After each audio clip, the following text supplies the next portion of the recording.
Pemirsa, Majelis Hakim kasus pembunuhan berencana Brigadir Yosua turun gunung melihat langsung TKP di Saguling dan Duren 3. Para wakil Tuhan tersebut memastikan peninjauan TKP bukan sesi pembuktian, melainkan pengecekan situasi dan lokasi, sekaligus kesesuaian keterangan terdakwa dan saksi.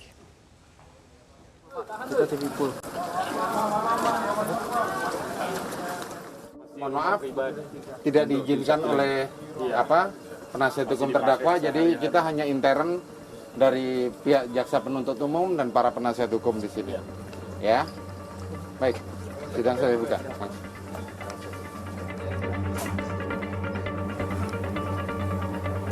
Isi ya Pak ya, kalau izin masuk.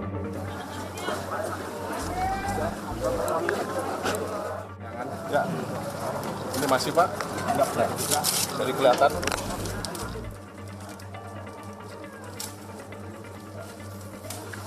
Ya, kita nggak usah komentar sedikit pun, kita cuma melihat lokasi aja. Ini benar di sini. Kita lihat di CCTV kemarin bareng bersama-sama di persidangan. Ya.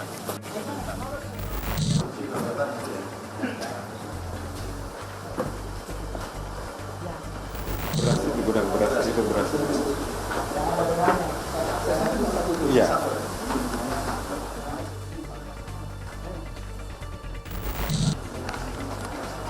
Lalu apa sebenarnya yang dicari Majelis Hakim di rumah Verdi Sambo? Benarkah Majelis Hakim sedang menguji kesesuaian pengakuan setiap saksi dan terdakwa dengan kondisi dan situasi di lokasi kejadian? Di persidangan dan mengatakan tidak melihat, bahkan tidak mendengar. Kan ruang, bayang itu lihat kan? Ruangnya kecil, ruang tamunya mesti kalah sama gede ruang tamu saya. Jadi kalau di ruang sedegitu letupan senjata dia tidak melihat, tidak mendengar, aneh kan? Ya, tahun baru aja merecon di depan RW aja kedengaran di rumah belakang saya, apalagi di ruang segede gitu letupan senjata satu itu. Jadi tidak mungkin tidak mendengar, dua tidak mungkin tidak melihat kan? Dengan alasan apapun itu tidak akan terbantahkan lagi kalau dia lihat. Kemudian ada tangga tadi kan? Nah, ketika proses turun naik tangga Eliezer dipanggil itu, disitulah ya perencanaan setidaknya waktu jeda sedikit itu akan ketahuan di mana posisi masing-masing ketika terjadinya ditembaknya almarhum Yosua itu akan tergambarkan kalau kita datang ke lokasi. Oh betul. Nah tinggal ini ukurannya apa? Oh yang konsisten ngomong tuh si A, yang tidak konsisten si B, si C. Ternyata si B, si C, si D itu tidak bersesuaian karena kalau di ruangan harusnya pasti gini, berarti yang benar si A yang ngomong. Kedatangan Majelis Hakim ke rumah Verdi Sambo merupakan permintaan kuasa hukum Sambo dan Putri.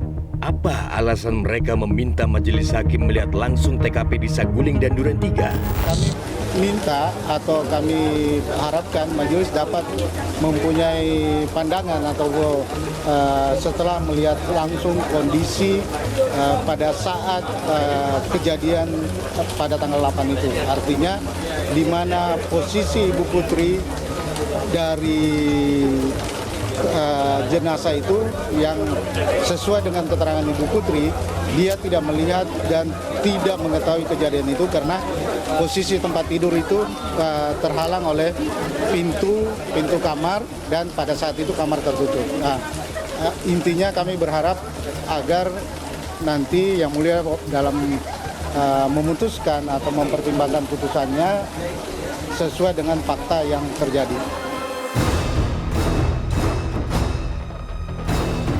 Sementara bagi kuasa hukum Eliezer, Majelis Hakim diharapkan mendapatkan gambaran yang lebih meyakinkan saat perencanaan dan penembakan terjadi pada 8 Juli 2022 silam.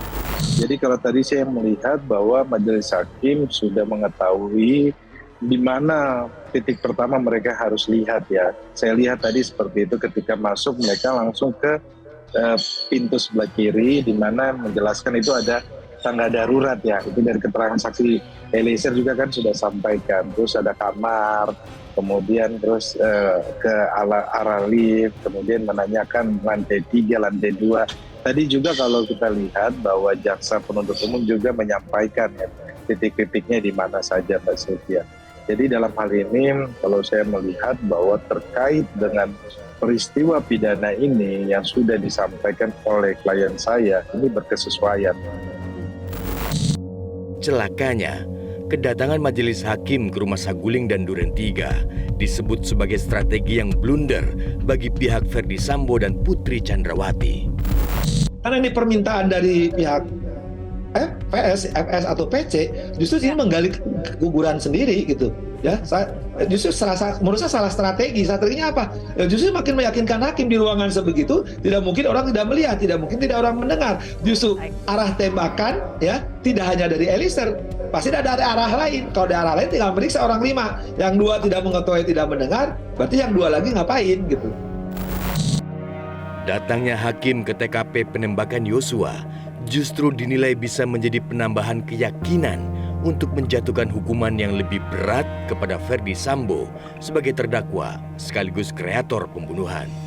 Kalau alat bukti sudah saya pikir, kalau pengamatan saya, kalau saya hakimnya sudah lebih dari cukup, maka lebih dari maksimal lah, udah overdosis saya kira kalau alat buktinya ya, karena udah berlebihan gitu. Nah ini hakim ini karena ini perkara menarik tadi, kelihatannya hakim mau menjatuhkan hukuman agak berat. Nah ketika agak berat, dikuatkan, dilihat faktanya, melihat dengan sendiri gitu kan, bahwa oh di kejadian ini penembakan ini pasti begini gitu kan posisinya. Misalkan untuk Eliezer nggak ada pilihan lain. Nah, kemudian memang nggak mungkin di depan lukanya, pasti yang nembak berdiri di belakang. Siapa yang berdiri di belakang? Pasti. Kalau udah boleh menyimpulkan saya, ya pasti ada penembak lain. Tidak mungkin kalau tidak ada penembak lain selain Eliezer kan. Kalau Eliezer udah mengakui, udah selesai persoalan ya. Tapi ini penembak lain ya. Nah berantakannya. Terus lebih tadi yang dikatakan oleh Mas Roni, di situ kan ada banyak CCTV, kata 1, 2, 3, 4. Kan persoalannya, kalau perintah menghajar ternyata ditembak ada kesalahan, kan harusnya CCTV itu menjadi bukti. Kenapa dihilangkan? Itu aja pertanyaan sederhana. Dan banyak pertanyaan lainnya. Cuman saya yang mengatakan, kenapa hakim harus melakukan pemeriksaan setempat? Ya. Sekali lagi, yaitu untuk lebih menghakul yakin, super yakin.